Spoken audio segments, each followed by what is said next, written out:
Hello students, आज हम discuss करेंगे हमारे जो चैप्टर है हमारा स्ट्रेटजी ऑफ इंडस्ट्रियल ग्रोथ, इसके न्यू टॉपिक जो कि है हमारा इंडस्ट्रियल पॉलिसी रिवॉल्यूशन 1956। देखिए इस चैप्टर में जैसा कि आपको नाम से ही क्लियर हो रहा है कि इंडस्ट्रियल पॉलिसी रिवॉल्यूशन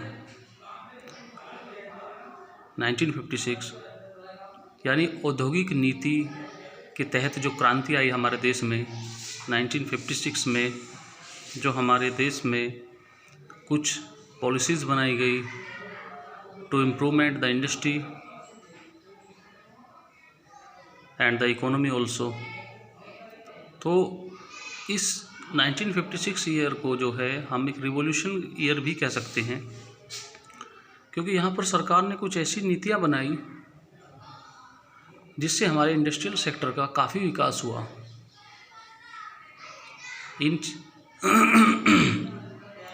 इस सारे डेवलपमेंट को हम इन इम्पोर्टेंट पॉइंट्स के द्वारा देख सकते हैं। जैसे कि सबसे पहले हम बात करते हैं three fold classification of industry. Three fold classification of industry यानी जो हमारा उद्योग था वो तीन अलग अलग तरीके से डिवाइड कर दिया गया। सबसे पहली चीज़, तीन इंडस्ट्री जो उद्योग था, वो इंडस्ट्री जो हमारी थी वो तीन अलग अलग भागों में बांट दी गई, अलग अलग हिस्सों में डिवाइड की गई। सबसे पहला था हमारा पब्लिक सेक्टर। पब्लिक सेक्टर यानी जिसको हम कहते हैं गवर्नमेंट, जिसका पूरा होल्ड जो होता है वो गवर्नमेंट के हाथ में होता है। तो पब्लिक सेक्टर यानी जो गवर्नमेंट ने जो इंडस्ट्रीज़ लगाई वो सारी सेक्टर के अंतर्गत आती थी। इसके बाद हम बात करते हैं public plus private sector. Government ने कुछ ऐसी भी इंडस्ट्रीज लगाई जिसमें उसने खुद अपनी पार्टनरशिप और साथ में प्राइवेट लोगों के साथ, प्राइवेट फर्म के साथ उन्होंने पार्टनरशिप की। तो ये इस तरीके की जो इंडस्ट्री थी वो पब्लिक प्लस प्राइवेट इंडस्ट्री के तौर पर जानी गई, जिसमें प्राइवेट लोगों के साथ साथ गवर्नमेंट की हिस्सेदारी भी थी। और सबसे थर्ड नंबर का जो सेक्टर था वो था हमारा प्राइवेट सेक्टर। ये कुछ इस प्रकार की इंडस्ट्री थी जिसमें केवल प्राइवेट लोग अपनी इंडस्ट्री लगा लेते थे, अपनी कंपनी लगा लेते थे, और वो भी कहीं ना कहीं इंडस्ट्री में अपना वर्क कर रहे थे। तो देखिए सबसे पहले हम बात करते हैं इंडस्ट्रियल पॉलिसी रिवॉल्यूशन 1956 की, कि गवर्नमेंट ने सोचा कि प्राइवेट लोगों के पास इतना पैसा नहीं है कि वो अकेले अपने दम पर बड़ी बड़ी इंडस्ट्रीज़ लगा सकें या क्षेत्र का विकास कर सकें। इसलिए गवर्नमेंट ने कई सारी इंडस्ट्री जो थी वो अपने आप लगाई, अपना पैसा लगाया, उसमें लोगों को रोज़गार दिया। तो उन्होंने पब्लिक सेक्टर को काफ़ी इम्प्रूव किया। जैसे कि हमारे आप देख सकते हैं कि सरकारी गन्ना मिल हैं या और भी जो गवर्नमेंट की कंपनीज़ हैं, BHL है, कई कंपनीज़ हैं जिनका आप एग्जांपल उठा सकते हैं जो कि पूर्णतः सरकारी कंपनी है। तो ऐसी इंडस्ट्री जो है वो पब्लिक सेक्टर के तहत आई। और कुछ इंडस्ट्री जो सरकार ने लगाई उसमें पब्लिक प्लस प्राइवेट यानी उन्होंने जो है प्राइवेट लोगों की हिस्सेदारी के साथ मिल करके गवर्नमेंट ने इंडस्ट्रीज़ लगाई। तो वो इंडस्ट्री हमारी पब्लिक प्लस प्राइवेट इंडस्ट्री कहलाई।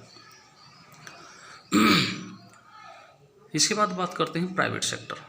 प्राइवेट सेक्टर देखिए जैसे कि हमारा टाटा हो गए, अनिल अंबानी है, अंबानी ग्रुप हो गया, और इसके अलावा जो और दूसरे प्राइवेट कंपनीज़ जो लगाए हुए हैं, प्राइवेट इंडस्ट्री लगाए हुए हैं, वो ओनर जो हैं उन लोगों के लिए फील्ड खोल दिए गए ताकि वो भी अपनी जो है प्राइवेट इंडस्ट्रीज कंपनीज लगा करके जो है क्षेत्र का विकास कर सकें।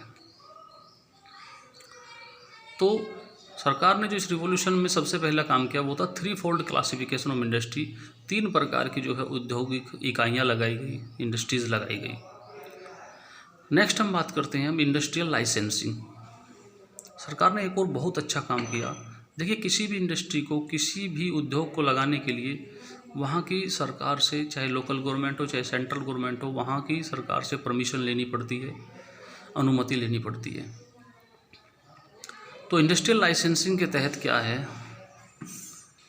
कि सरकार ने प्राइवेट लोगों को इस बात के लिए एनकरेज किया, इस बात के लिए उत्साहित किया कि भैया आप जो है जो बैकवर्ड इलाके हैं जैसे कि बिहार हो गया या पूर्वी उत्तर प्रदेश हो गया, ऐसी जगहों पर जाकर के आप जो है फैक्ट्रीज़ लगाइए, आप इंडस्ट्री लगाइए ताकि लोगों को रोज़गार मिले। और उसके लिए सरकार ने लाइसेंस जो गवर्नमेंट प्रोवाइड करती है, वो लाइसेंस फैक्ट्री लगाने के लिए जो सबसे ज़रूरी है कि गवर्नमेंट जब अगर लाइसेंस दे देती है तभी कोई व्यक्ति फैक्ट्री लगा सकता है या इंडस्ट्री लगा सकता है।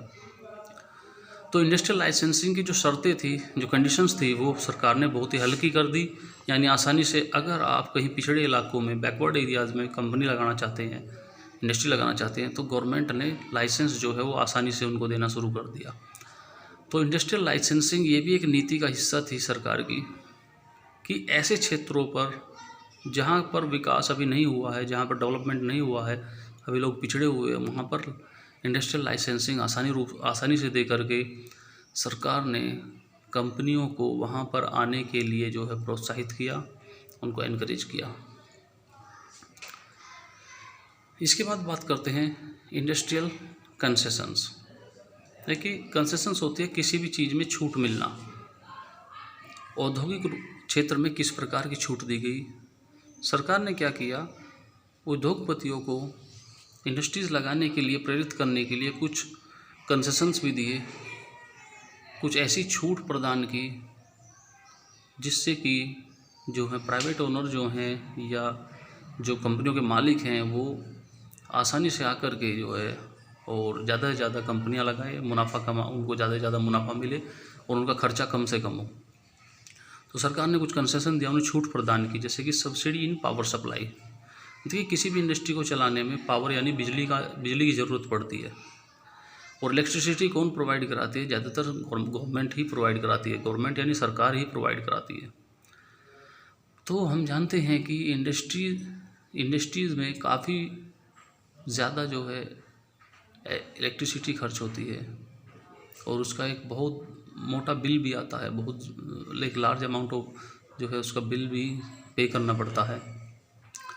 तो सरकार ने जो है उस बिल में जो पावर सप्लाई थी, जो बिल था, उसमें कंसेशन देना शुरू कर दिया, सब्सिडी देनी शुरू कर दी। गवर्नमेंट ने बिल जो है फिर 25% या 40% जो है बिल माफ़ कर दिया।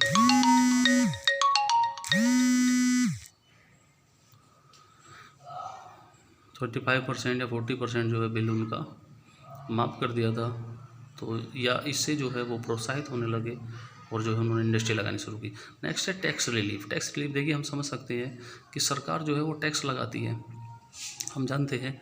तो टैक्स में भी उन्होंने छूट प्रदान की। अगर कहीं 10% टैक्स था तो वो ऐसे इलाकों में, कुछ इलाकों में उन्होंने 5% टैक्स लिया है, 2% टैक्स लिया, या पूर्णतः टैक्स को जो है वो टैक्स पूर्णतः हटा दिया। तो ये काफ़ी फ़ायदे वाली बात रही थी जो है इंडस्ट्री जो लगाने वाले थे उनके लिए। नेक्स्ट है सिक्योरिटी एंड ट्रांसपोर्ट सिस्टम। देखिए, ये भी एक बात है सिक्योरिटी एंड ट्रांसपोर्ट सिस्टम कि सरकार जो है अगर कहीं भी जो कोई कंपनी लगा रहा है तो उसको पूरी सिक्योरिटी प्रोवाइड अगर करा देगी तो वहाँ पे कोई भी व्यक्ति आसानी से इंडस्ट्री लगा सकता है। तो सरकार ने ऐसा ही किया, इंडस्ट्रियलिस्ट को जो है सिक्योरिटी प्रोवाइड कराई और ट्रांसपोर्टेशन सिस्टम, उनको वहाँ पर ट्रेन की और सड़कों की, इनकी बसों की, इनकी यातायात की इनकी व्यवस्था करके दी, जिससे कि वो लोग आसानी से अपना माल बाहर भेज सकें। तो सिक्योरिटी ट्रांसपोर्ट सिस्टम ने भी उन्हें इंडस्ट्री लगाने में बहुत हेल्प की। और ये सारे वो बिंदु हैं जिनकी वजह से इंडस्ट्रियल ग्रोथ जो थी वो काफ़ी ऊपर आई और इंडस्ट्रियल पॉलिसी रिवॉल्यूशन 1950 का इसमें एक बहुत बड़ा रोल प्ले रहा। So thank you. उम्मीद है आपको जो है ये पार्ट समझ में आया होगा। अगर कोई भी डाउट हो तो आप कमेंट बॉक्स में लिख करके भेज सकते हैं। Thank you.